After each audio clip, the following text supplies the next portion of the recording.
Hey, welcome, everybody. Glad that you have tuned in with me today. We're going to talk about some good information, things that are actually sometimes a little bit hard to find, or let me just say things that take place that we normally just don't think about when it comes to our health, when it comes to our eating, and also what we're eating.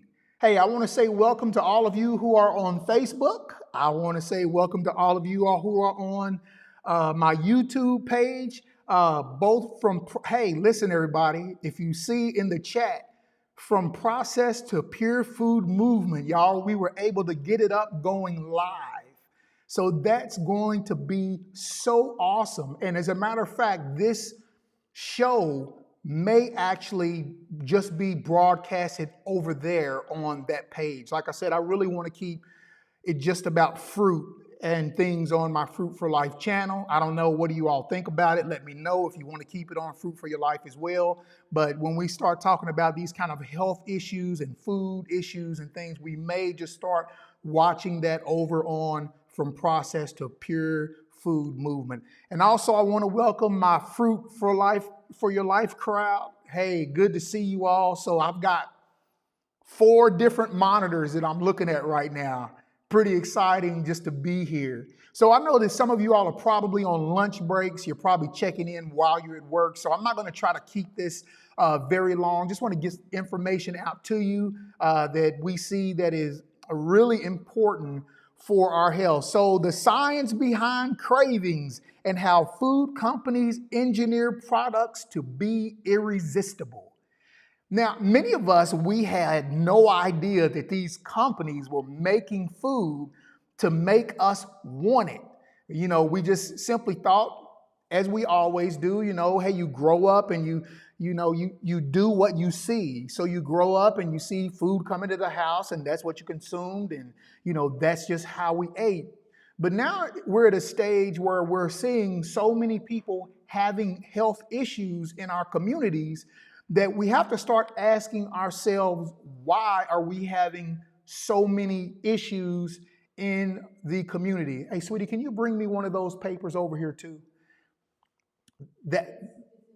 Oh, thank you. Okay, I appreciate it. That's my beautiful wife. Listen, I wouldn't be here right now doing the things that I do if it was not for that beautiful woman. She is truly the biggest help. So I always want to encourage my wife because she does really great work. The website that you all, if you want to go to and see, she did all of that. She does everything. And I'm very grateful. So I wanted to lift her up. All right. Now that I've done that. But now, we're dealing with community things. And so I'm actually now getting ready to try to get my own community involved. I'm going to show you all something. I don't know if you can see it really good. So I'm getting ready to set up a community meeting here where I live to try to get people out to talk about health. For those of you who are on Facebook in Madisonville, hey, we're going to be doing it. So, hey, come out. It's going to be on June the 20th at 6:30 p.m. All right? June the 20th at 6:30 p.m. It's going to be at the Innovation Station where our office is at the old train station. So we're going to be speaking about health. We're going to be talking about ultra-processed food. We're going to be talking about how to grab hold of that and learn really what to do with that and how we should be living.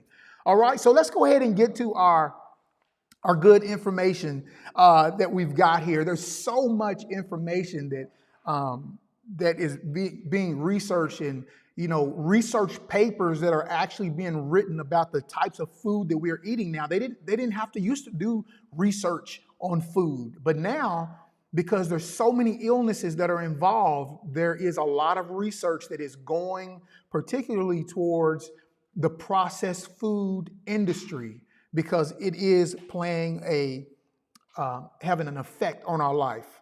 We'll uncover the secrets behind why certain foods are so hard to resist and how companies design them to keep us coming back for more. That's the ultimate goal of companies, is how do we keep them coming back for more? How do we keep them digging in their pocket and coming back and buying from us so that we can make a profit? And that's really what it's all about. It's all about the profit of what we're doing.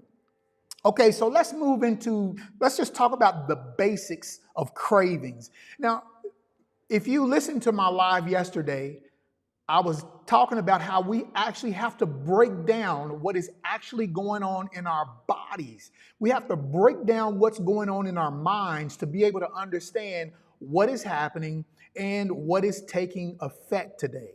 All right, so let's go in and break some of these down. Let's talk about the cravings. Craving is an intense desire to consume a certain food.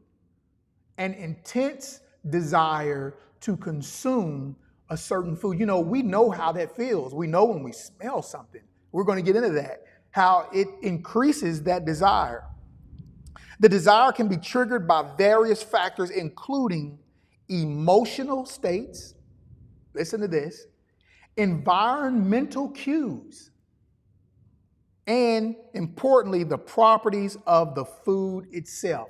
Now today, we're going to dive a little deep into what I feel like is really a very important one. And when you look at the places that we live in today, when we look at all of the advertisements that we have today, we're going to look and see What is so important about that? Why does that drive us on to go buy and purchase, to stop there on the way home from work to go eat? So let's get into some of these environmental cues.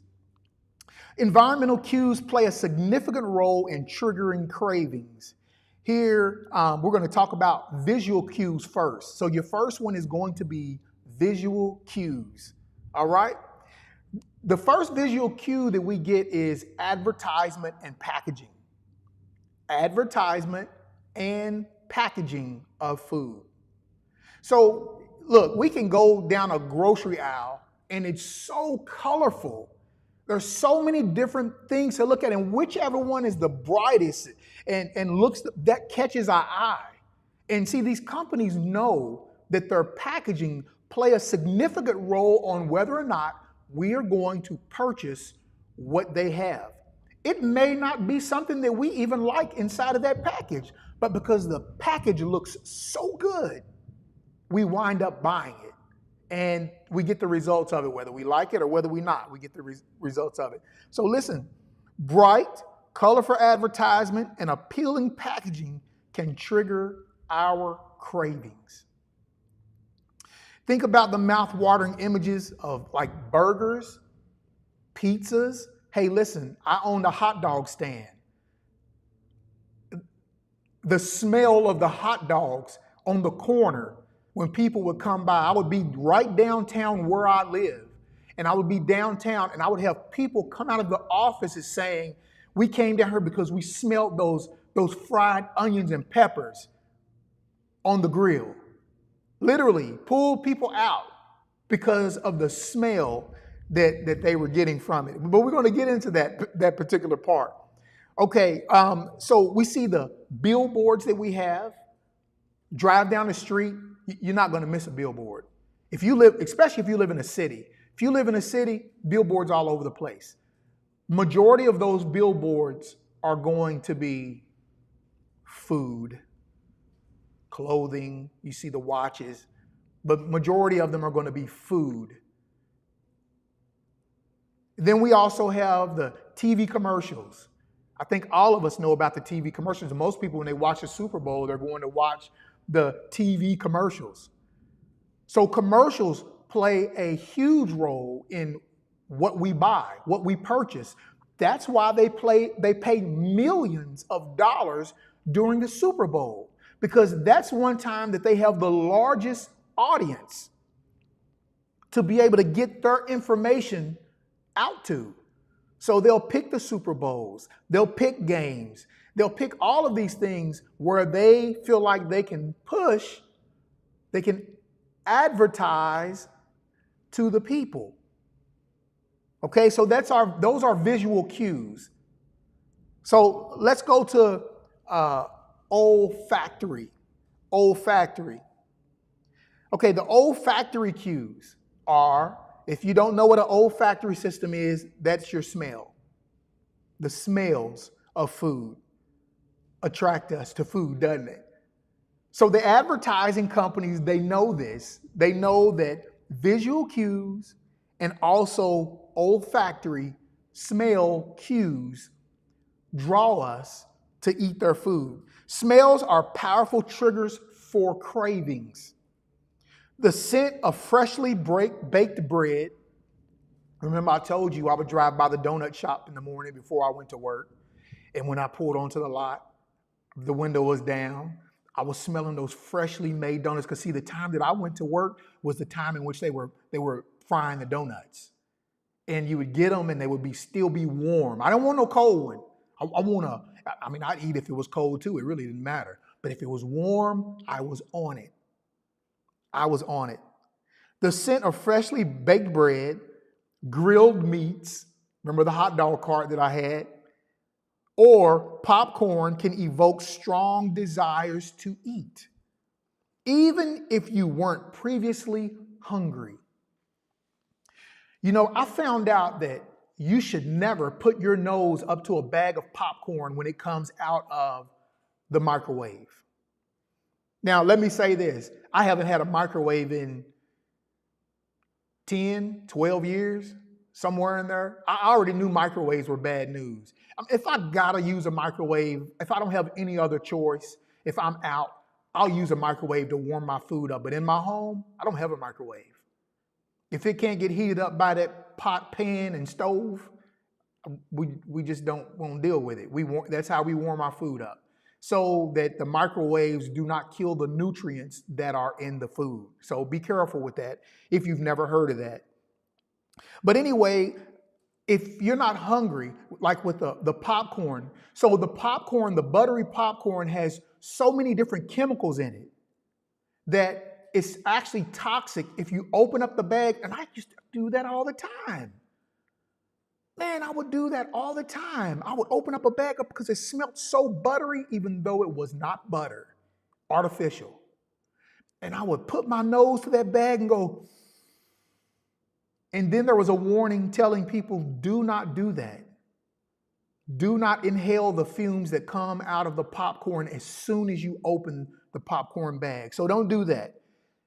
Okay, auditory cues. Oh, this one is a good one right here. I can give you some places where you can go to hear these auditory cues. The sound of food being prepared, such as sizzling. Boy, that just gets you excited right there. Popping. They throw that fried chicken down in that grease, and that grease and that fat get to popping. Man, couldn't wait. Or the crunch of someone biting into something can also trigger cravings. You know, you hear people all the time, I need to have something salty and crunchy. Sweet, salty, and crunchy. Those are cravings. Those are triggers to our craving, even though we may not want anything. It's just we've been trained to hear those things, trained to smell those things, trained to see those bright colors, those packaging. When you stop at a vending machine, you're looking at the packaging. They make it see-through so you can see what you get, but the packaging is on point for advertisement. If you was in Europe, you'd say advertisement. So the sounds of the foods being prepared is a strong drive for us when it comes to cravings. Okay, how about social settings? Anybody? Being in a social situation where others are eating can trigger cravings. For instance, at a party where snacks and treats are available, or during dinner out with friends. Just being in the environment with good peoples and seeing everybody getting down, eating is a tough one. You know, that's a tough one for me right now because sometimes, you know, if I go out and eat with a group of people, I watch what's being brought out to them to eat.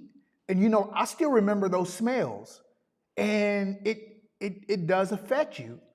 So you're going to have to figure out for yourself what you're going to do and what you're not going to do during those times.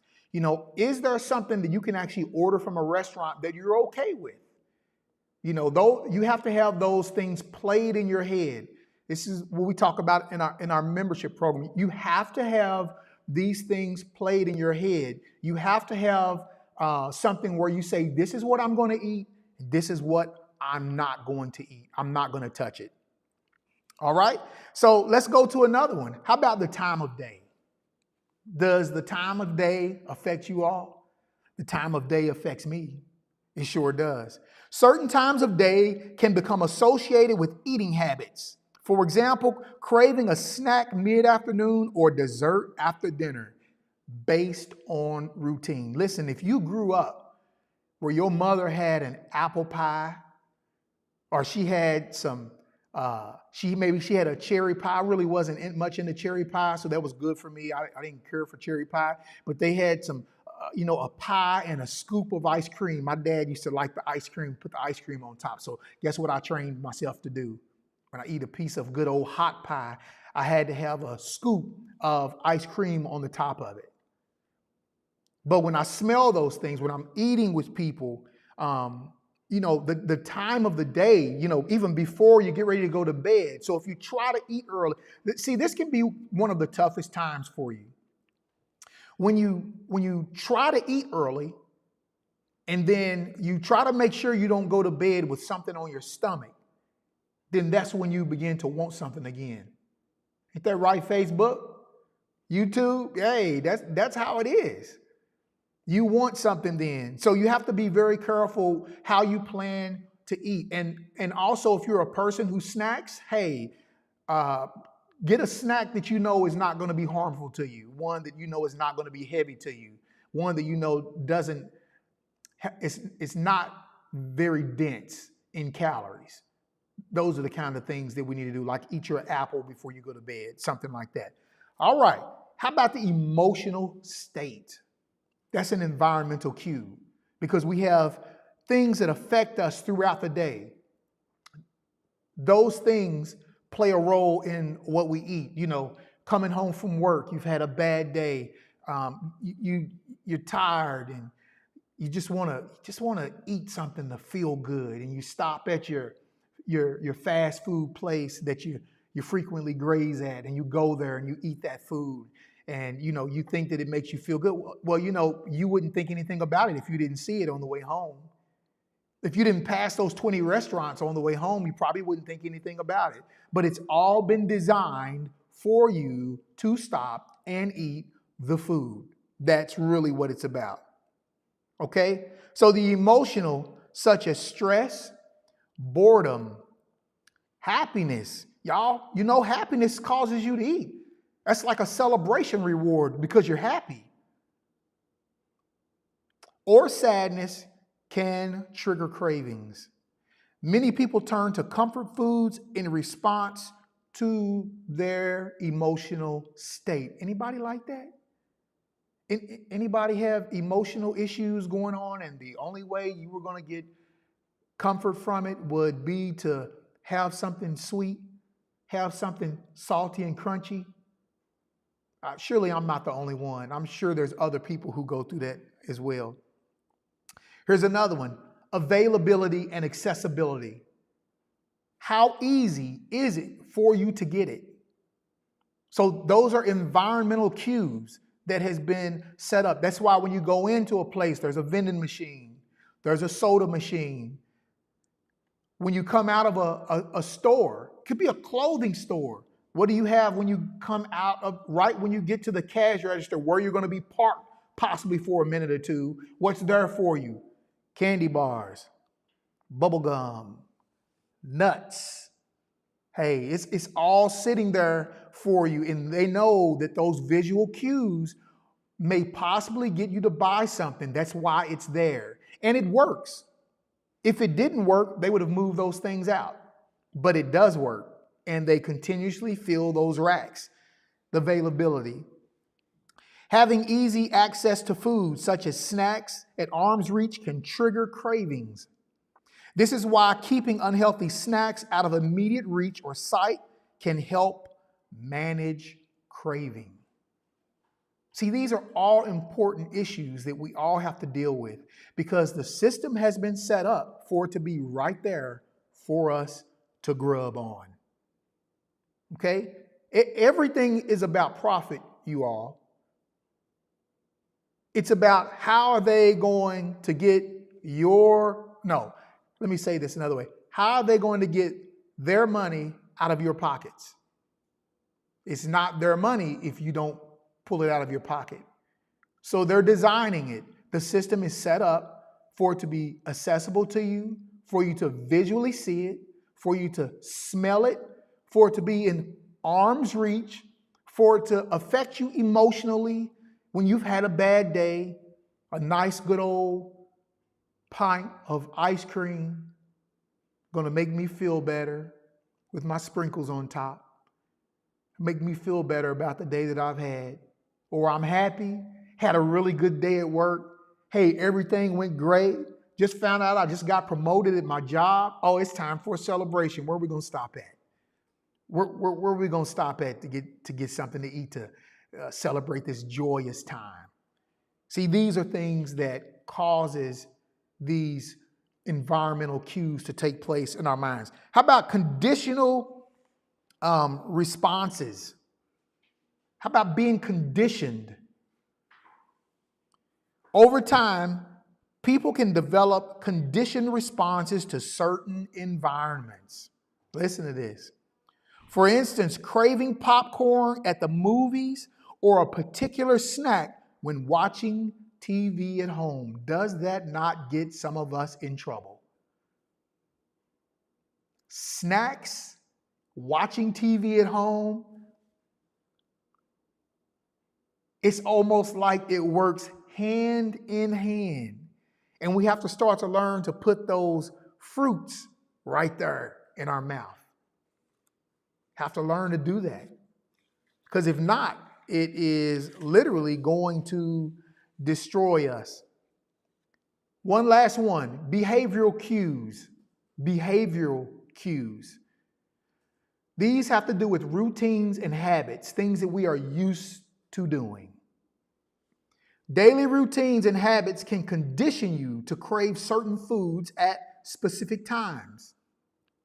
For example, if you always have a sugary drink in the afternoon, your body may start to crave it at the same time that it approaches every day.